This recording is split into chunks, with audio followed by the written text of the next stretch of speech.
A special thank you to each of our subscribers who make this channel possible. Here's today's story.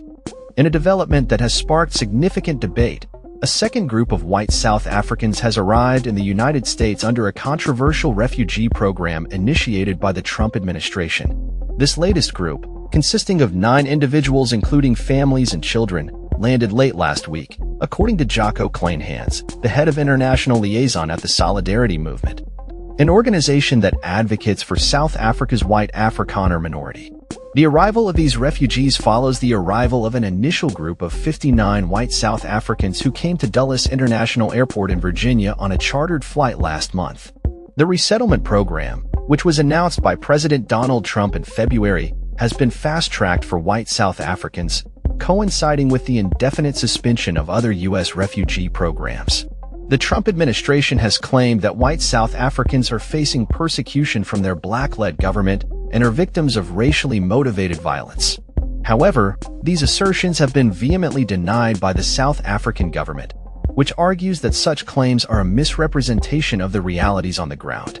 President Trump has previously made unfounded claims that white South African farmers are subjected to widespread violence and land seizures that amount to genocide. These claims were brought up during a recent meeting with South African President Cyril Ramaphosa at the White House. Ramaphosa countered that the violence affecting farmers, including white farmers, is part of a broader issue of crime that impacts all demographics in South Africa. The initial focus of the refugee program was on members of the Afrikaner community, who are descendants of Dutch and French colonial settlers. However, new guidelines from the U.S. Embassy indicate that applicants must now be members of a racial minority in South Africa and must demonstrate a history of persecution or a fear of future persecution. The Afrikaner population in South Africa is approximately 2.7 million, part of a total white population of about 4.5 million, which includes those of British and other heritages. The U.S. Embassy has stated that it continues to accept inquiries from individuals interested in resettlement and is actively reaching out to eligible candidates for refugee interviews and processing. While U.S. officials have not disclosed the total number of South Africans who have applied for relocation, Kleinhans has reported that around 8,000 applications have been submitted.